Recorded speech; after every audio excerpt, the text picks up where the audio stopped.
Continuing right along here on the Ostrom Avenue podcast, Johnny Gadamowitz and Jordan Leonard with you, and we are now joined by Noah Hiles of the Pittsburgh Post-Gazette. Noah, I don't know if you know this, but you're officially what we like to call a friend of the pod now. It's your second appearance. We had you on to preview a little SU Pitt football back in the fall. Now you're back for some hoops, so you are officially a friend of the Ostrom Avenue podcast. How's it feel? I feel honored. Like I said, I mean, I can't wait to say I knew these guys when you're both, way more rich and famous and successful than I am in a couple of years. So, just remember us little guys when you're on top of the sports industry. Well, we'll certainly try. Let's talk a little SU Pitt hoops here.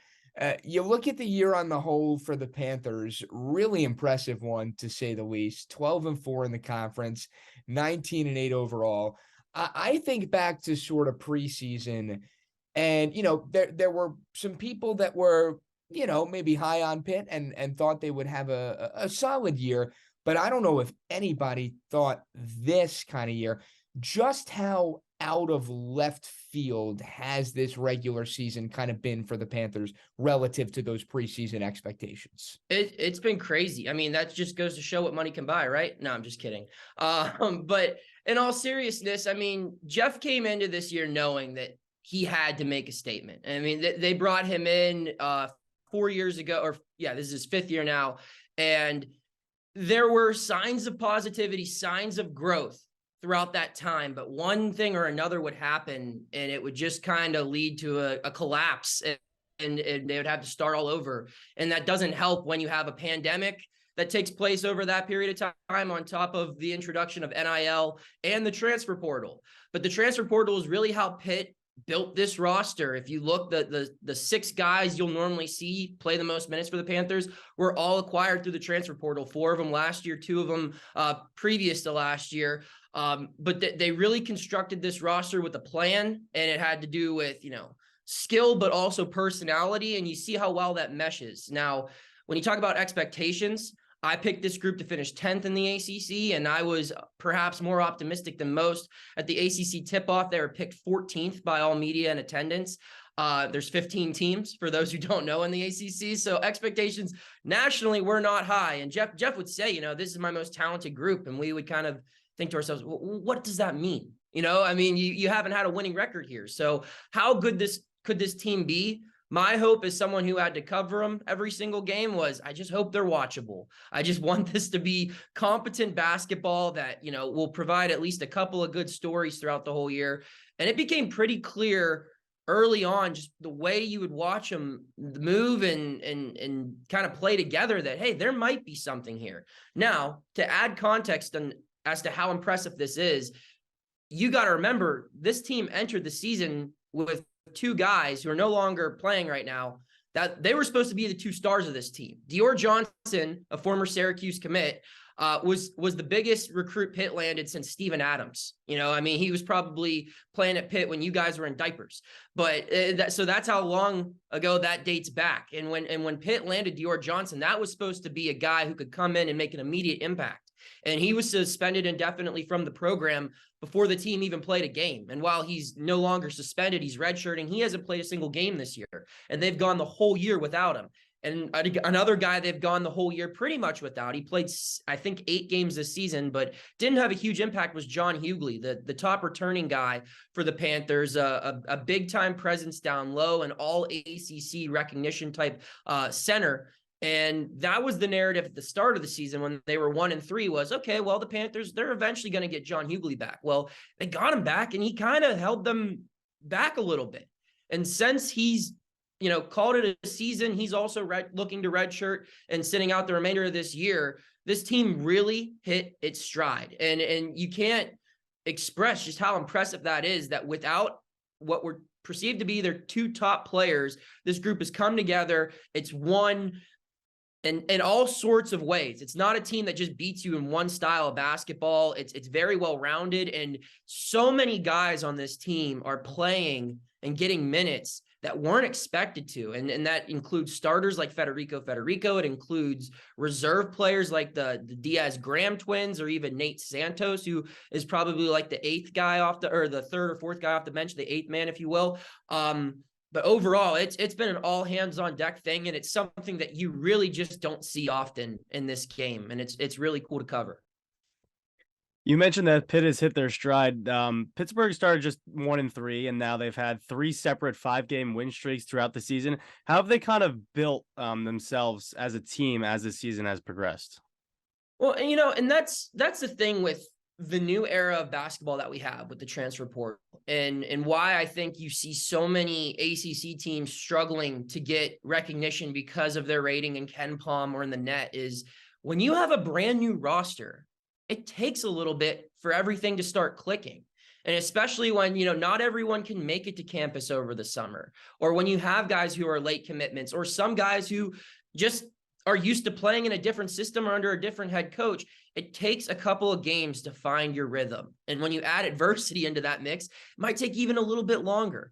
And I point to the Legends Classic where Pitt played in Brooklyn in November. They went there, they got absolutely destroyed by Michigan. And the next day they lost a game that they should have won against VCU.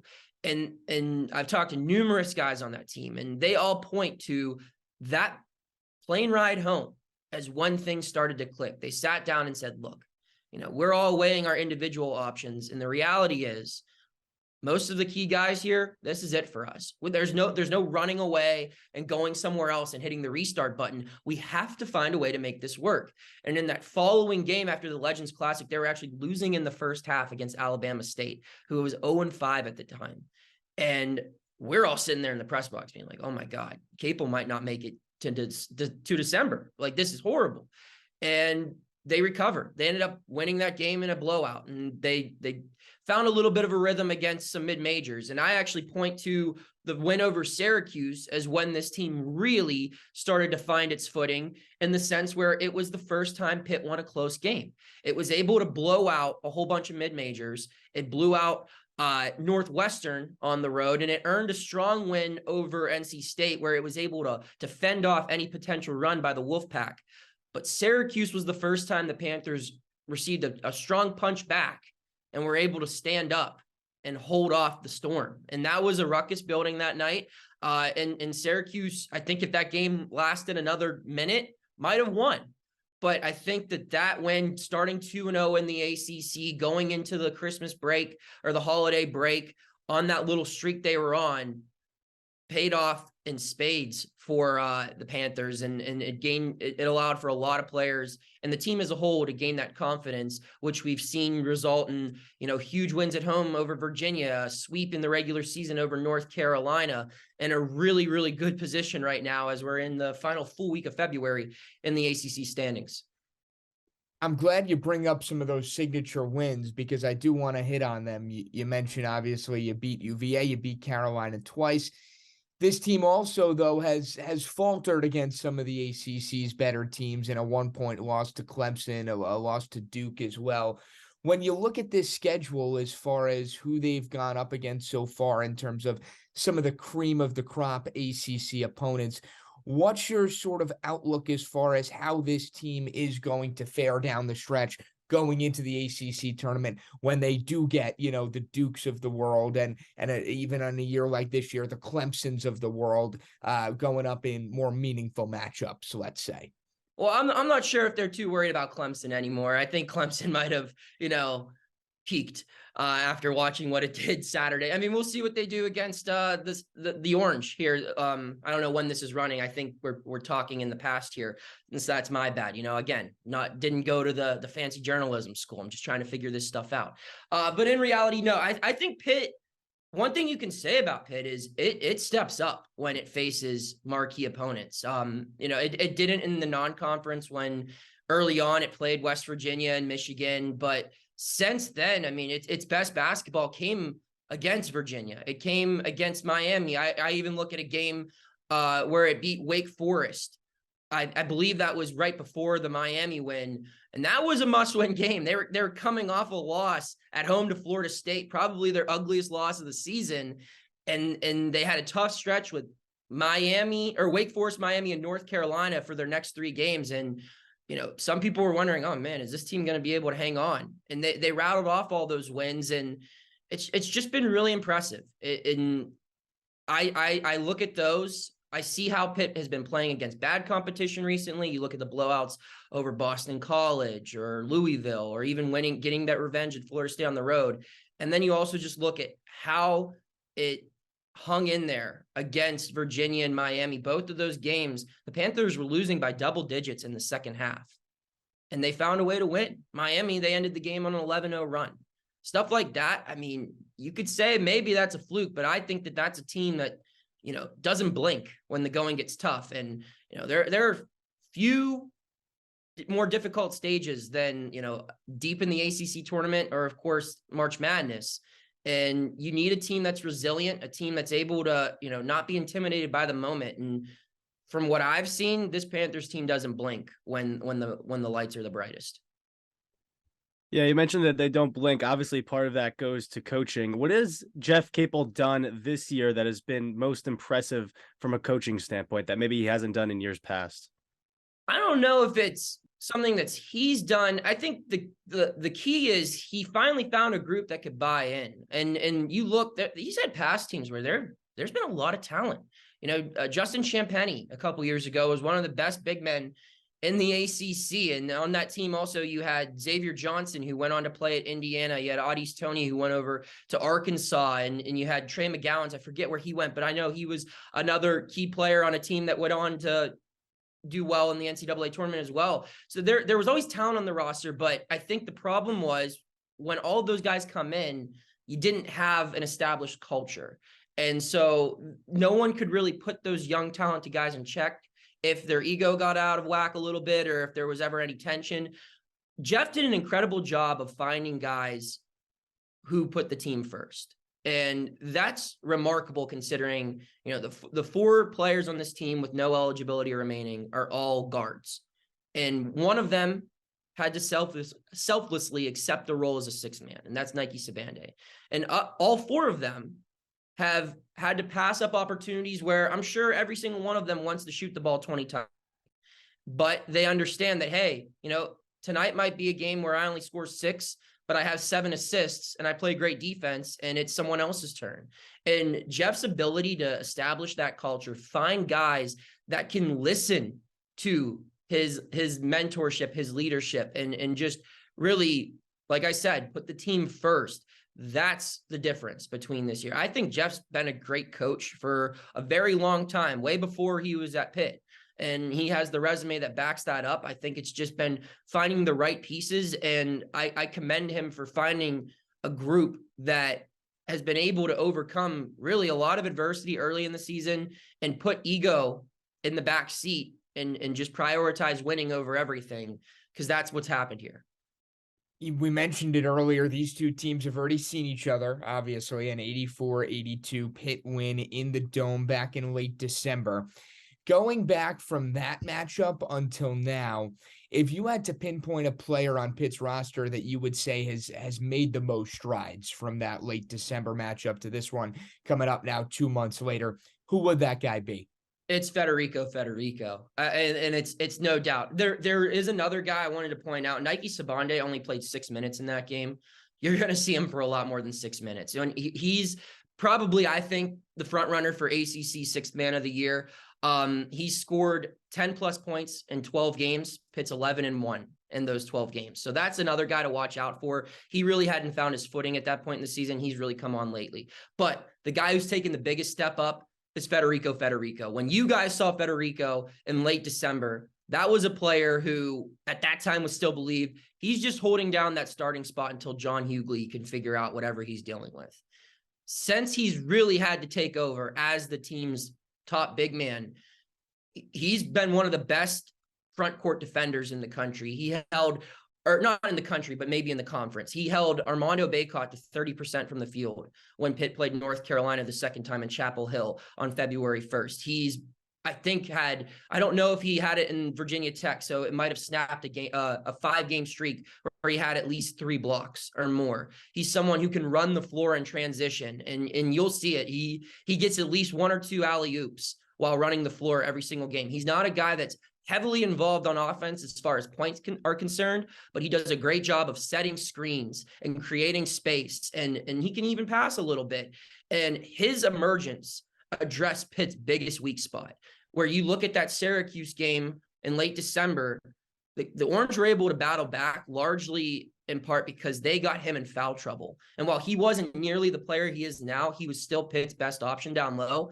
And when they had to take him out, they put in Jorge Diaz-Graham, and they just attacked the basket for all 18 minutes he was on the floor. And now Fetty has learned that, hey, I can't get in foul trouble. And he's learned how to play a better overall defensive game where he can protect the rim, where he can, battle on the boards and not find himself on the bench in foul trouble. Now that happens every now and then, but overall he's taken an enormous leap forward. And I don't know if it's going to be this year. I think he'll probably need at least one more year in the college game, but I think he might have a future in the NBA based on what he's shown as far as athleticism and potential. Plus, it helps that he's 6'11" with an incredibly long wingspan. Focusing on the matchup coming up this weekend, you mentioned Federico being big down low, but also Pitt's guards, they made 13 threes overall and assisted on 20 of 28 shots or field goals that they made against the zone. Which one do you think is the biggest key to the matchup this weekend? I think ball movement. So the efficiency, the assisting on the baskets. Pitt has found a way to win when it doesn't shoot well. It didn't shoot well Saturday against Virginia Tech, but it also turned the ball over a lot and didn't assist nearly as much on the made field goals it had. And I think that, the Panthers, when they turn the ball over or, just aren't converting in an efficient style of play, it puts them at a severe disadvantage.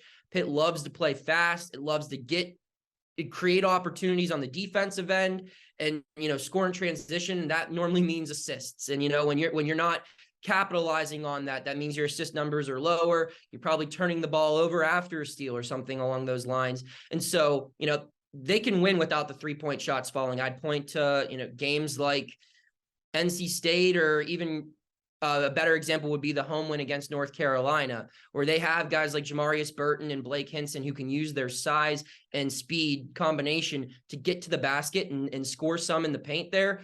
But when they're turning the ball over, it throws everything off rhythm. And when guys like Nelly Cummings or Nike Savonde aren't playing well, it shows. And those are games where Pitt normally gets beat by a team that it shouldn't lose to. Speaking of the last time Pitt took the court, a 7-point loss to Virginia Tech. Of course, we're recording this on Tuesday morning, so they do have a game coming up tonight in real time with the Yellow Jackets. In that Virginia Tech game, though, you really saw Blake Hinson struggle, just 1 for 8 from the field. What were some of the kind of overarching concerns with that game against the Hokies in Blacksburg? And how do you expect the Panthers to address that against the Yellow Jackets, and then obviously moving forward into Syracuse this weekend? 3 things happened. 1, Virginia Tech did an incredible job of defending the perimeter. They were up in everyone's face. And even someone like Federico, who I don't think has taken one 3-point attempt this entire year, there was no space. Anytime anyone crossed the timeline, they were immediately hounded. And that's something I don't think Pitt has seen this year. Obviously, I don't think you're going to see that from Syracuse. I think they know what to expect from a Jim Boeheim defensive scheme, as it's kind of been the case forever, and it's worked, I would say, throughout his entire career. But yeah, they guarded the perimeter very well, and it took away a lot of looks that the Panthers traditionally normally have, and that resulted in poor ball movement on top of a poor performance from the outside. That's the first thing that happened. The second thing that happened, there were a lot of fouls called. And I'm not one to ever complain about officials. I think there were a lot of fouls called on both ends of the floor. 44 total fouls, 24 on the Panthers, I believe 20 for Virginia Tech. And that type of game doesn't suit Pitt's playing style at all. Pitt needs to have flow. And when the action's stopping every 35 seconds because of a foul, it's hard to find a rhythm. It's also hard to find a rhythm when 4 of your 5 starters commit 4 or more fouls. Blake Hinson fouled out, like you mentioned. I mean, he fouled out with like 5+ minutes remaining, and he was on the bench for a majority of the game, so he could never really find a rhythm and, get into a shooting flow or anything like that. And it forced Pitt to play with a lot of combinations out on the floor that if it had the choice, it wouldn't roll with. And that's good coaching on Virginia Tech's end. And it's just unfortunate execution for the Panthers there. And the third thing, and this might have to do with the combinations that I mentioned, Virginia Tech had a really strong offensive day. It shot over 50% from the floor, shot over 45% from three. And when any team does that against you, you're going to have a tough time beating them. I mean, the Panthers did still score 70 plus points. In the ACC, that's should be enough to at least keep you in the game. But if you watch that, I mean, Pitt really, the whole second half, I judge a game on if Pitt really had a chance or not on when I start writing my game story.